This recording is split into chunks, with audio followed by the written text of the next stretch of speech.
Now, isn't it obvious that a word is not what it represents? A word is a sound, a noise in the air.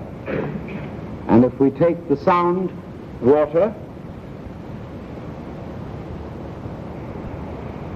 the sound water cannot be used for washing or drinking. It stands for it. And in just the same way, it is not nutritive to eat dollar bills or checks or credit cards. They are not wealth. They represent it.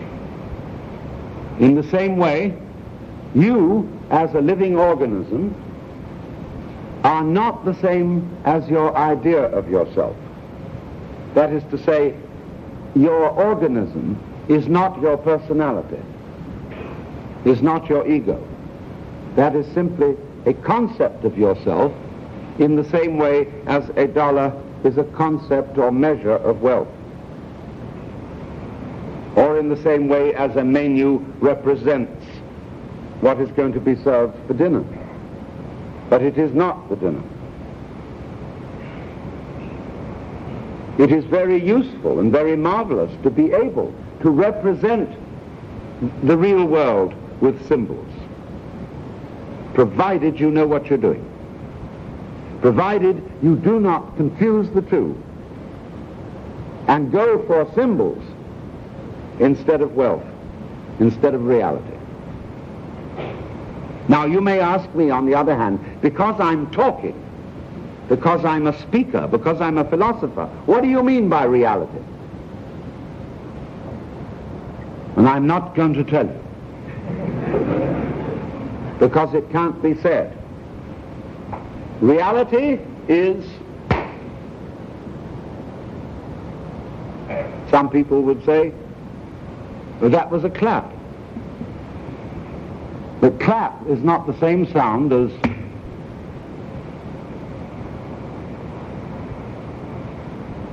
some people will say reality is material and physical. Other people will say reality is mental or spiritual. But you will see that in either case, reality is being defined in terms of philosophical concepts.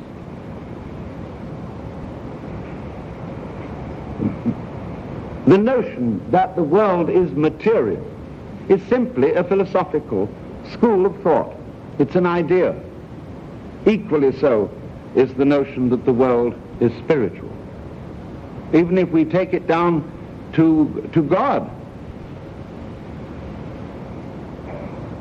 to the root and ground of being, all we can talk about it is ideas.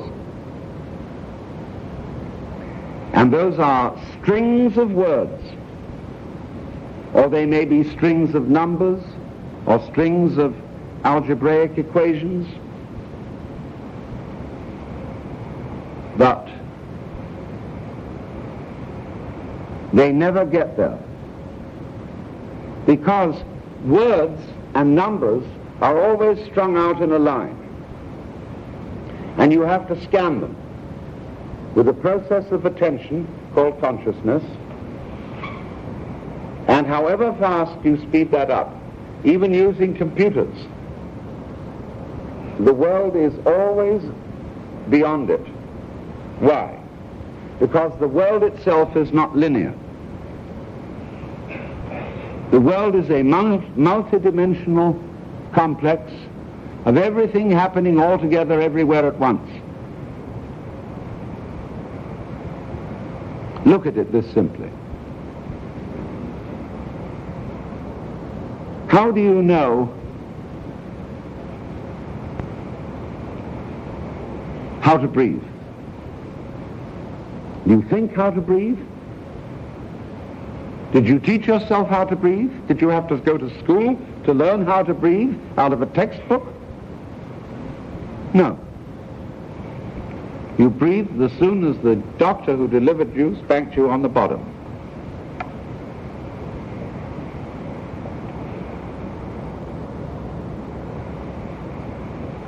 Nobody had to teach you. But breathing, from the point of view of physiology, is a very complex process. How did you learn?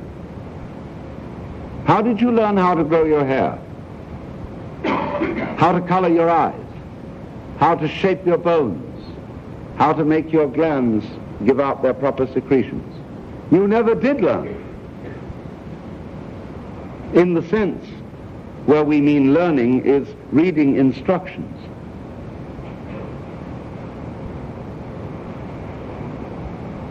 You may therefore very well disclaim all this skill and say, well, I didn't do it. All this breathing, all this hair, all these eyes, bones, and everything else were given to me by God. To whom then were they given? Is your heart not you?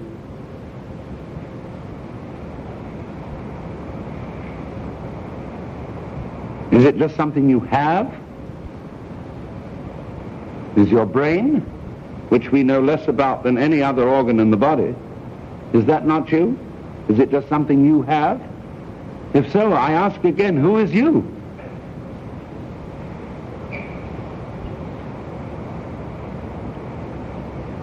Do you know how to open and close your hands? Well, you say, surely I do, because I do it. Yes, but how? You can't describe it in terms of words, although a physiologist may describe it in terms of words, but that doesn't help him to open and close his hands any better than you.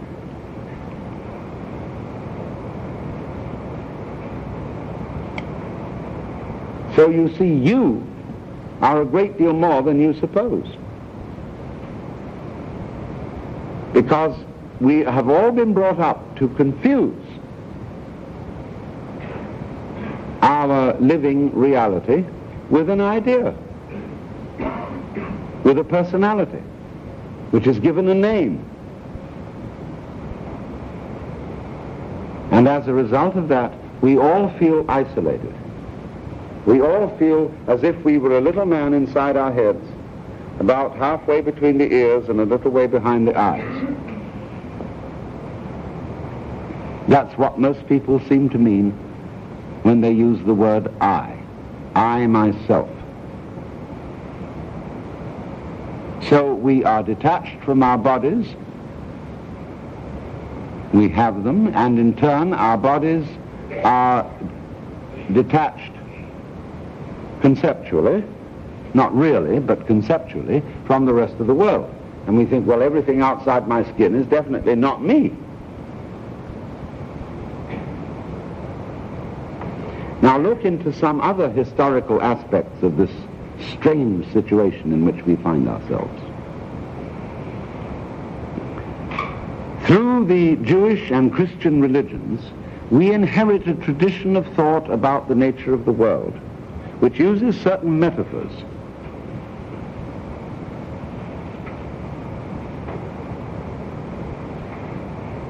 I should say, first of all, that these metaphors are not essential to these religions, but these religions include them as part of their pedagogy, their way of teaching. So I don't want to, as it were, give offense to anyone here who is a Jew or a Christian, as if I were trying to tear your religion apart. But it is so that both the Jewish and the Christian religions have used an image of the creation of the universe which represents the universe as an artifact, as something made in the same way as a potter would make a vessel, a sculptor a figurine, or a carpenter a table. And we get that, of course, right from the book of Genesis, where it is said that God created Adam out of clay and then breathed the breath of life into his nostrils. So it is fundamental to the common sense of all Western peoples to think of themselves as made. And if you are made, you are essentially a mechanism. Now look what happened. Towards the end of the 18th century, advanced Western thinkers found it impossible to believe in God as a super boss, king and lawgiver governing the universe. The reason they found this impossible, they never could prove that such a God did not exist. But that sort of an idea, the old gentleman with the white whiskers on the golden throne of heaven, simply became implausible in relation to the vision of the universe that late 18th century astronomy and other sciences were unfolding.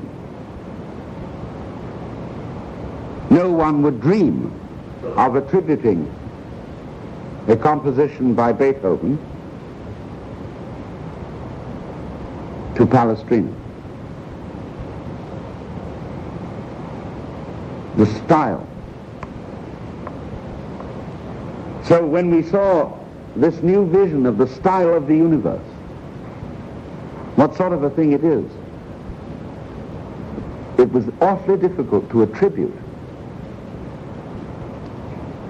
the nebula in Andromeda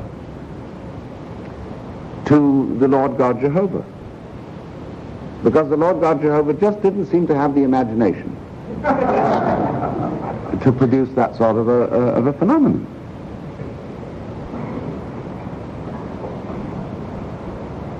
And you know, when people were thinking then, Christians in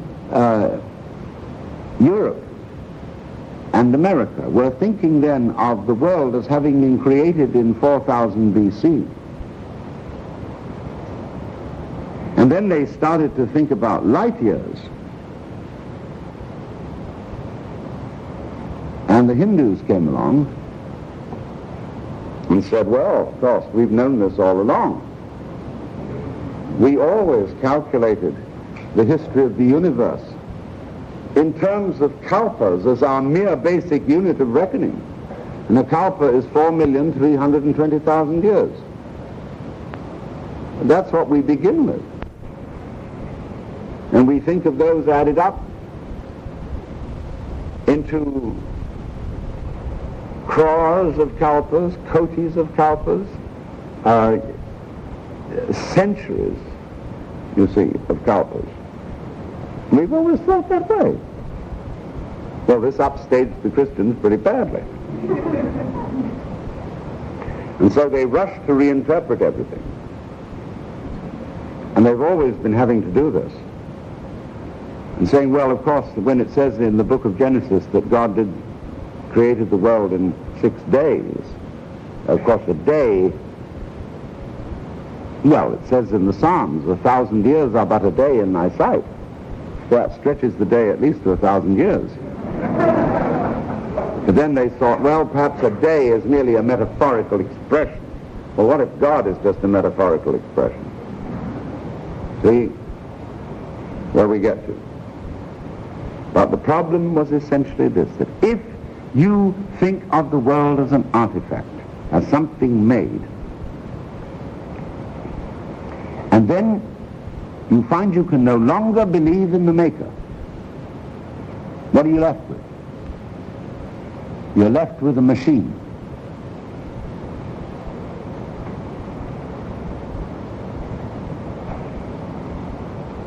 And you don't like it. The scientific naturalism of the 19th century, which rejected all supernaturalism, came therefore to regard the world as nothing but a fortuitous congress of atoms, operating in accordance with the principles of Newtonian mechanics. And you would have thought that someone who declared himself to be a naturalist would have been sort of in favor of nature. But on the contrary, the naturalists began the most savage war against nature ever waged. Because they hated it. It's like Americans, who are credited with being materialists, absolutely loathe material. They do everything to destroy it, to convert it into poison gas and garbage. They don't know how to cook, how to dress, and mistreat the world in the most terrible way. Cities that look like rubbish heaps, scattered all over the most beautiful mountain country and plains